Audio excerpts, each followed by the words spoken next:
Good morning. I am Michael, and it is great to be here today. So wonderful and so peaceful and quiet. I say quiet. You can hear all the birds and the animals that surround. It's just, it's amazing. You know, we go to church and we go into what called God's house. Well, I think this is also God's house to listen to all the beauty and of the nature and be one with God. But before I get started, I'd like to offer a prayer. Dear Heavenly Father, we ask that you be with us today. Give us the strength, the courage to carry on, and the love to give to others. Show them the way also, Father, to help those who are in need. Father, we love you, and we know that you're gracious and so giving and so loving. And we thank you for the things that we have, all the blessings that you've given, and all the things that we enjoy and do is because of you, Father. We love you and we ask that you be with us today, Father, as we go forward, so we continue to be in your service and do your will. For we ask this in Jesus' name. Amen. Isn't God just wonderful and beautiful, gracious and loving, so giving? And he forgives us for so much and forgives us for so many things that we fall short of. And how gracious and how loving can that be, and how awesome is our Father. One of the things I want to talk to you today about is restoring yourself, and God will restore you to who you are and to who God needs you to be. You know, I've never felt so much peace as I do right now. I never knew this much peace existed. You know, when I gave myself to God a little while back, I committed myself to his service and doing his will. I didn't know I could find this much peace.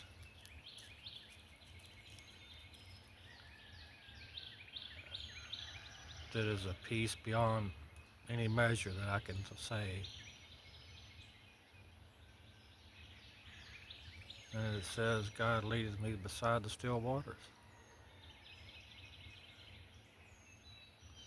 And that peacefulness and that gentleness and that quiet, that loving that you feel,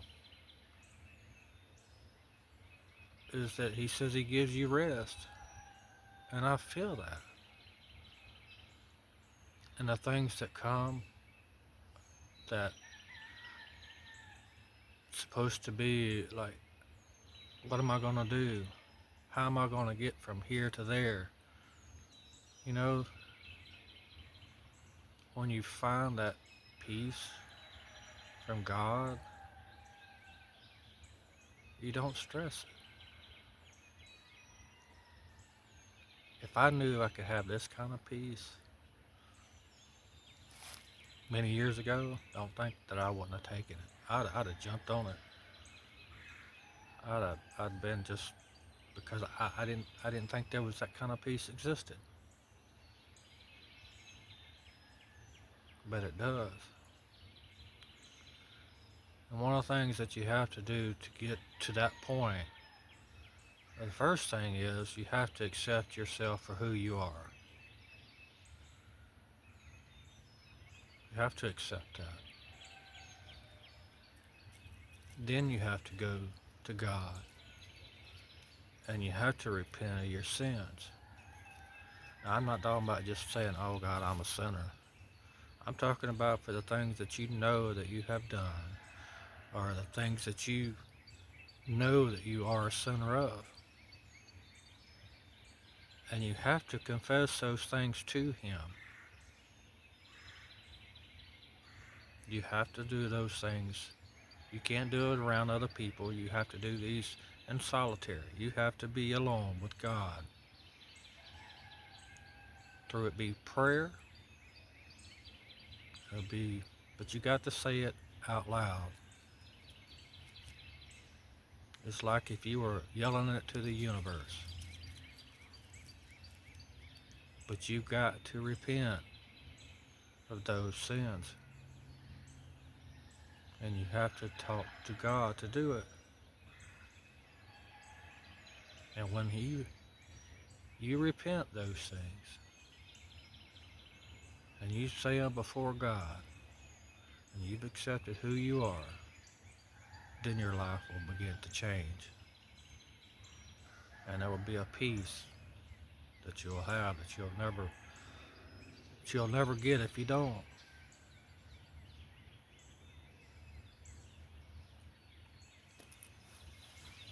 So we have to restore ourselves.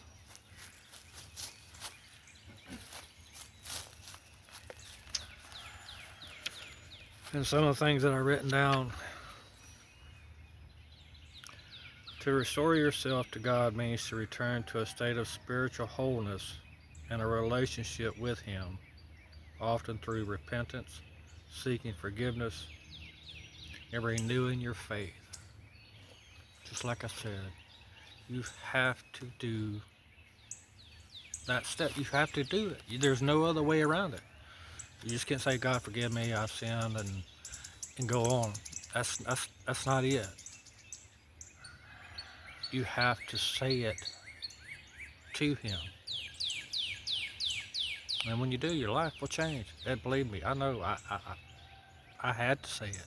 It's like me wanting to become a preacher.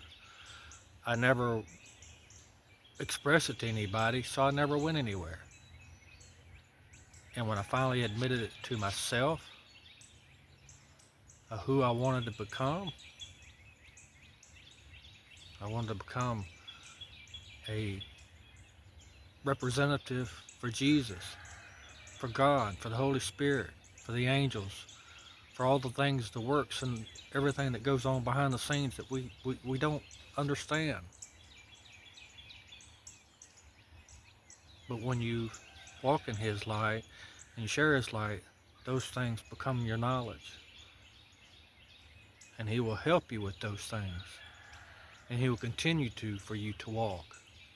He will put words upon you to speak. It's like every day that I come, or every Sunday that I come out here and talk to you. These are things that I have planned. These things I have not rehearsed. These are things that are put up on me after I pray. I go into my study and I pray for today. And the next thing I know, these things come to my mind, what I need to talk about. And then one of these is restoration. And this is what we're talking about today. How to get back to God.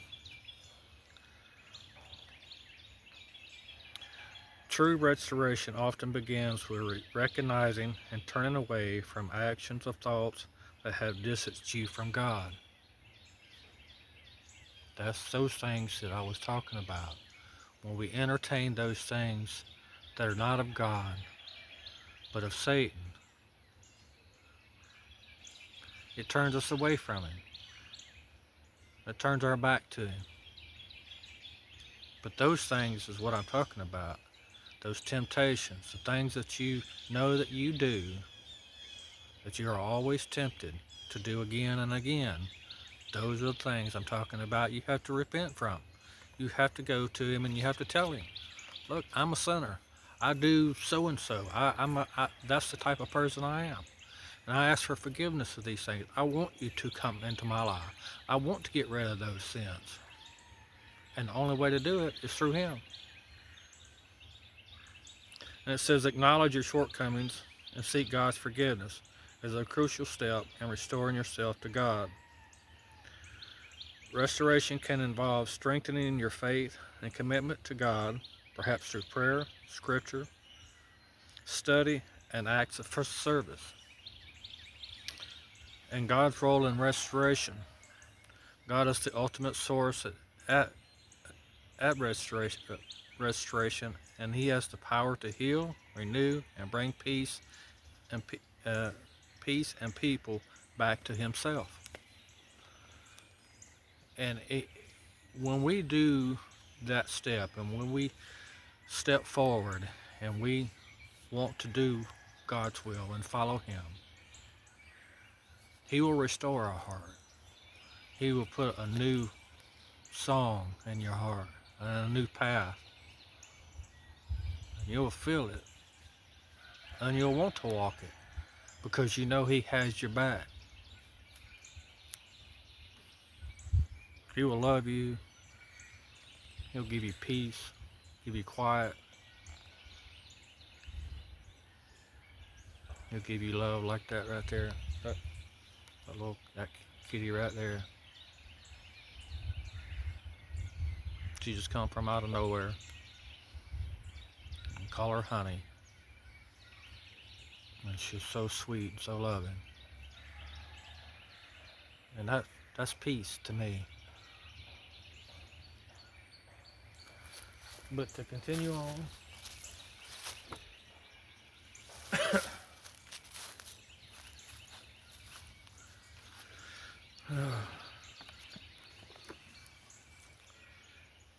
let's see, and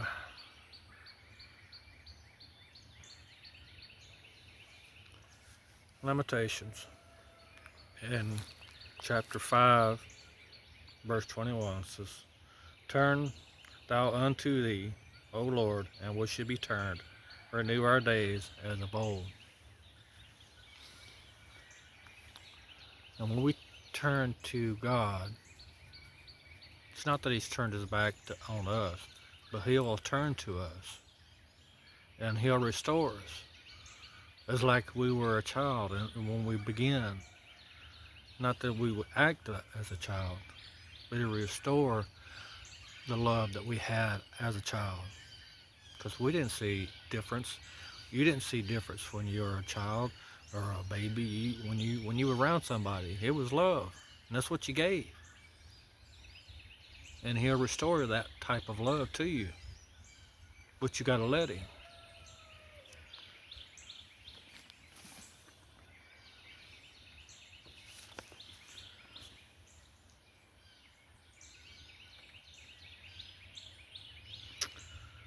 And in Psalms 80,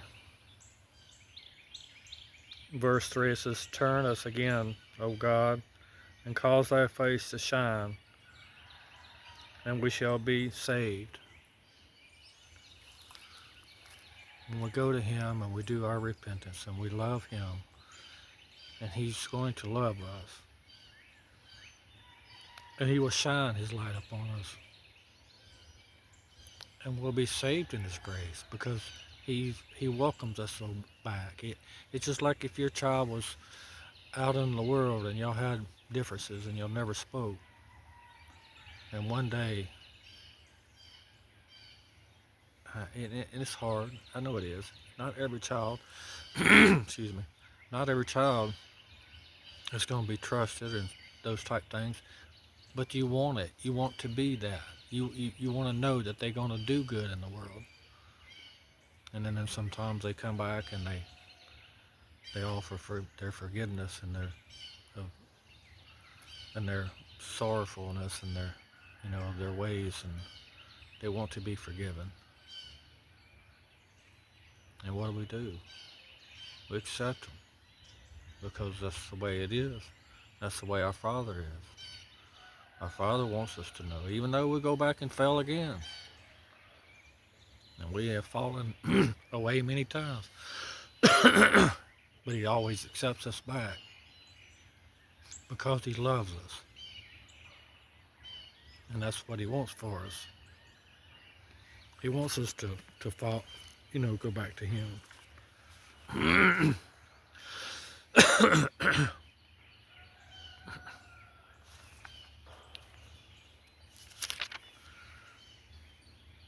And it says in Psalms 51, verse 12 says, "Restore unto me the joy of thy salvation, and uphold me with thy free spirit." The Spirit is what He has given us so freely. He gives us the Spirit to live within us. And when we come back to Him, that Spirit that was in us will be opened again. And it will open all the time. The Spirit is always with us. It just never left us. But when we have to recognize it. But when we open that Spirit back to us, then God will shine in us. And then we go again. And we try to walk that walk and do the right things. And then sometimes we fail. Not just sometimes, we all fail. It's just part of who we are. But we continue to strive to do the right things and to go forward and let God love us so that we can love others.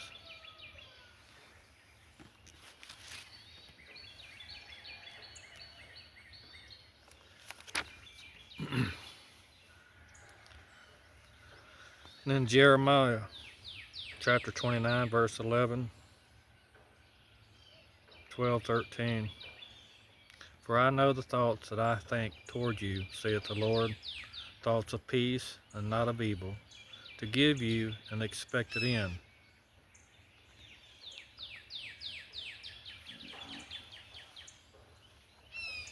Then shall ye come unto me, and ye shall go and pray unto me, and I will hearken unto you.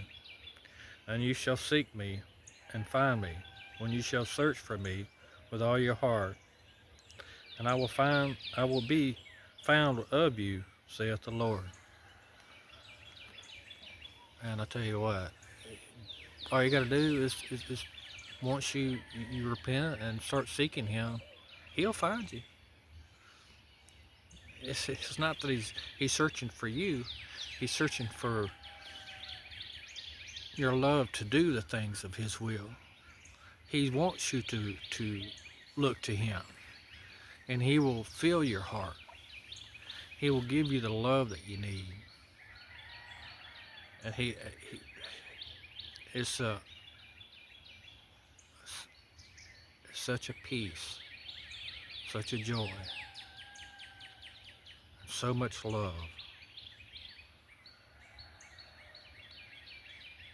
And when the things that are done out of spite or hatefulness towards you is only because of Satan. And then you have to not let Satan get you. Because there's going to be those ones that come to you, and the ones that's going to say things that are hurtful, and they're going to cut down to the quick of the things that you believe. They're going to tell you that you don't know what you're talking about. And the things that's going to try to take you away from God. And that's what Satan does. Satan is going to try to take you down. But the thing is, you keep God in the center, and God will lead you through it. God will give you the peace. And He'll tell you, don't say nothing. Just love them anyway.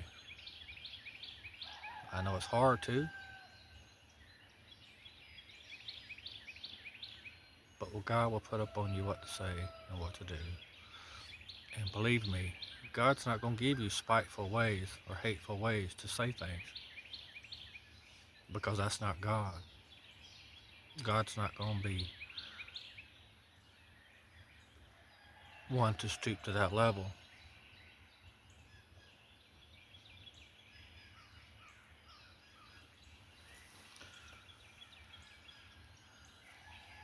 You know, that brings me to the next thing that I think is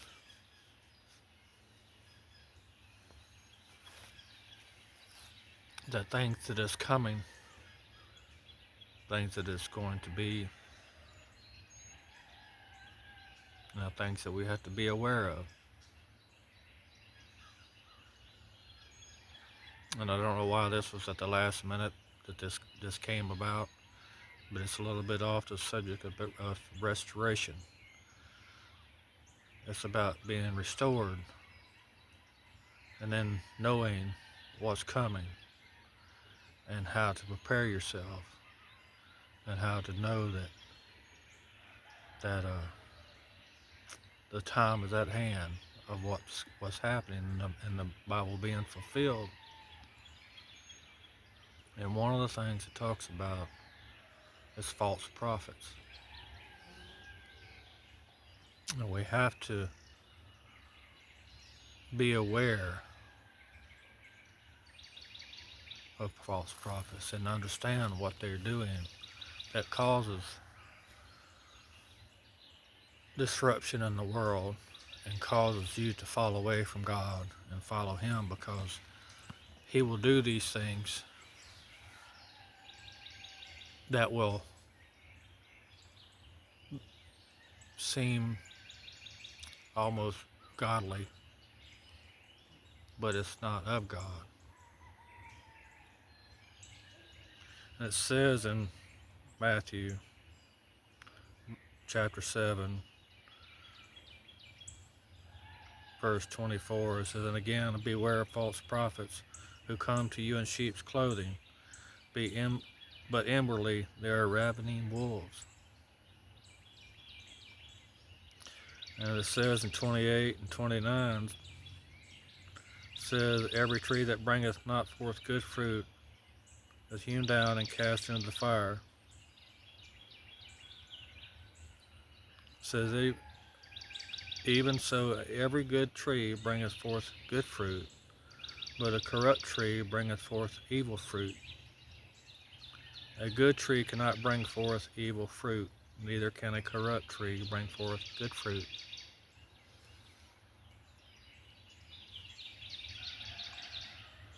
So when the things that comes is that no matter what, if Jesus was to come today to gather His children, you'll know without a doubt He'll come with all His glory and all of His army, and every knee shall bow, because that's who Jesus is. But the false prophet will just be on the scene, and he will do things of miracles and things that you'll say, "Oh God, this is of God. This is who He is. This is a prophet of God." No, it's not.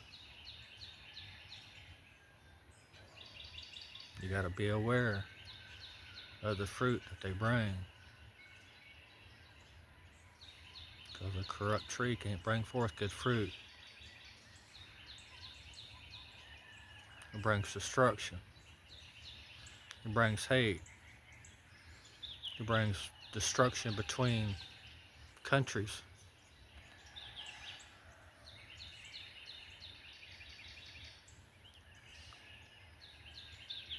We don't know when, but we have to be aware.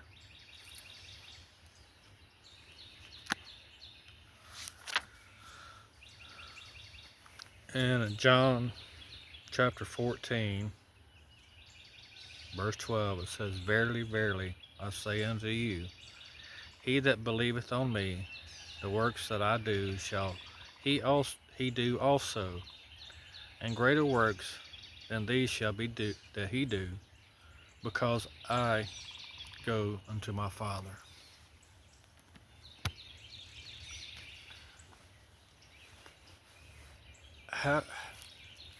How do we become that? How do we How can we do greater things than He has done?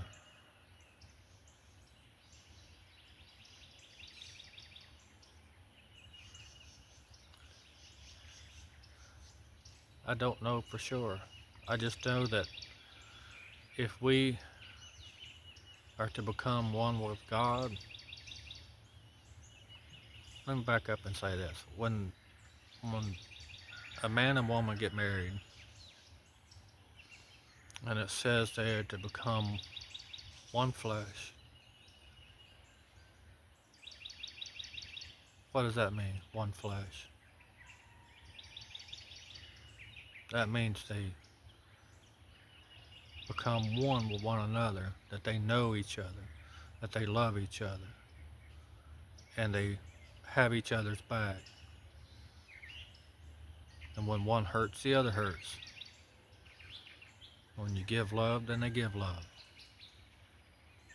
And the only way that you're going to be one this way with your partner in life is through God. And you have to let Him lead you. And you have His love to carry. So I believe that when Jesus walked and He called upon the Father, they become one. And that's the way He was able to do the things He done. It's through the love of God, through Him. Even though He was the Son of God,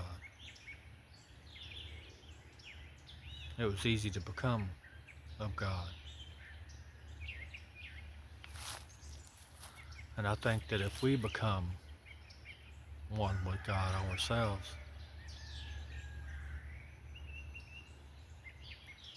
I think that we can do greater things. I don't know about all the miraculous and healings and the making the blind see and the deaf to hear and the mute to speak.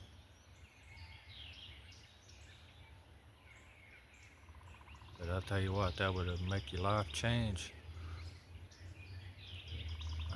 You would. It would be a. It would be in a way traumatic because I mean, you think about it. If you were able to do those type things, what would your life be like after that? You'd never have a moment's of peace. It would be people lined up at your door day and night, giving you anything and everything, just for them to be healed, or for their families, their children, their mothers and fathers, and brothers and sisters, and aunts and uncles, anybody that they deem worthy.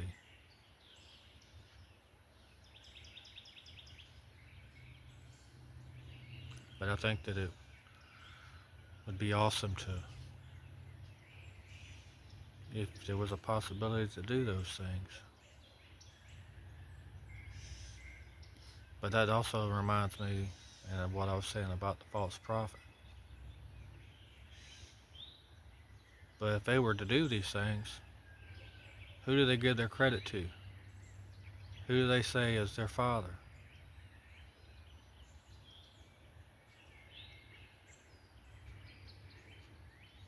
You have to listen to what they say.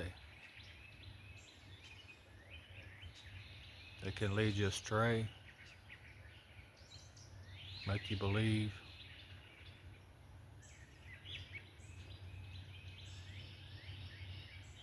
But they're not there for you, they're there for themselves. They're there for your soul.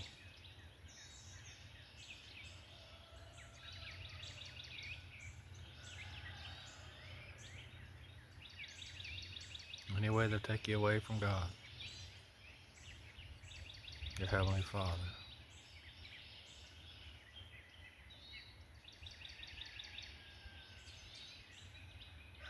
We just have to keep God in our sights and look to Him for everything that we need, and He'll provide it, and He'll give it to you. And everybody wants it instantaneously. I want it right now because that's the type of world we live in. But be patient, be kind, be loving, become one with your Father and let Him lead you.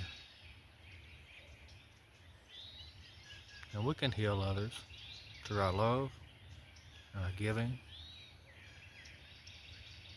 Could you take a depressed person, a person that don't see any light, and you start showing them the light, giving them love, and watch them come alive. So don't think we can't heal. We can.